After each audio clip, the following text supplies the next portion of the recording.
Long, long ago, in the times of castles and kings, there lived an honorable man named Robin Hood.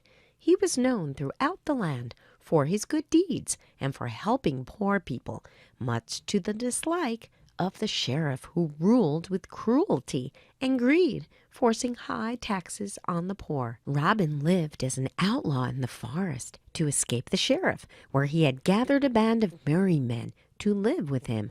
They were a good-natured group who loved to laugh and have fun in all that they did. The sheriff and his soldiers often tried to hunt down Robin in the forest. They hated Robin, as he played tricks on them and made them look foolish. Whenever they came to arrest him, Robin and his merry men would hide in the trees, sending arrows raining down on the soldiers from above. They would laugh and shout silly names at them. No matter how many soldiers came, they were never able to catch Robin Hood. One day, Robin was able to sneak into the sheriff's castle, disguised as a knight. The gang would hide their green clothes under full suits of armor and ride big black horses right through the gates of the castle. Inside, they sought out the sheriff's treasure and got his riches that he took by force from the poor.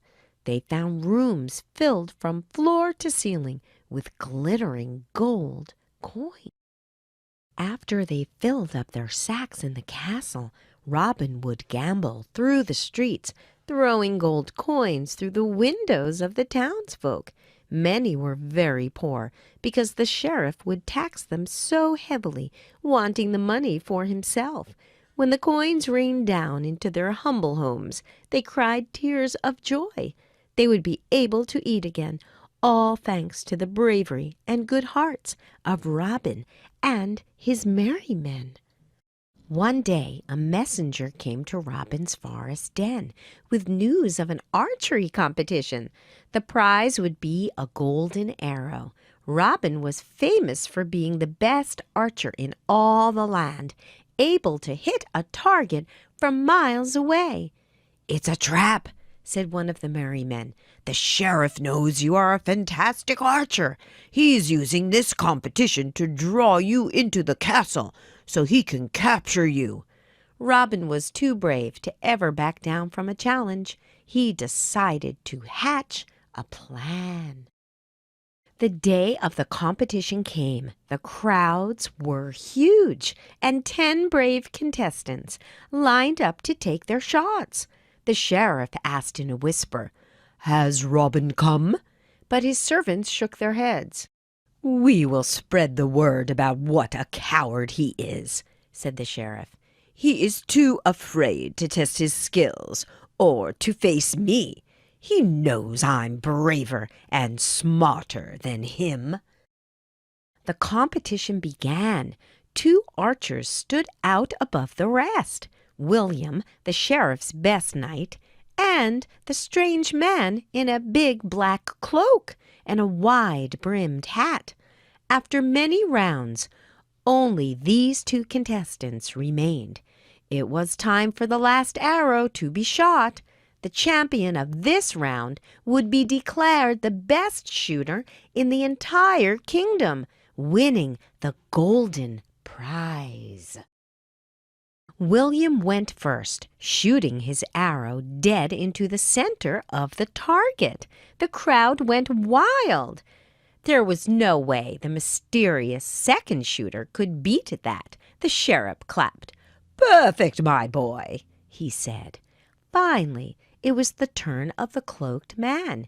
His arrow whistled smoothly through the air. Bang! It hit the target, slicing William's arrow right down the middle. The crowd cheered louder than they had all day. The man in black jumped onto the sheriff's platform and swiped the gleaming golden arrow from his hands. Pulling off the cloak and hat, he revealed a familiar green outfit underneath. It was Robin all along. "This belongs to me, sir," he chortled, throwing his cloak over the sheriff's head. With a quick move, Robin jumped over the nearby wall and on to a horse that was waiting on the other side. "Robin Hood!" screamed the sheriff. But it was too late. Robin and his men were already riding away into the forest, escaping the sheriff and his soldiers once again.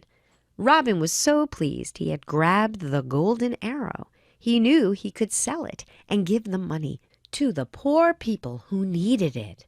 In the forest, the outlaws lived happily, knowing this wasn't the last they would see of the sheriff.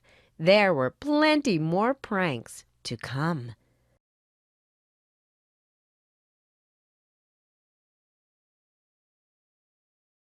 You sing with me.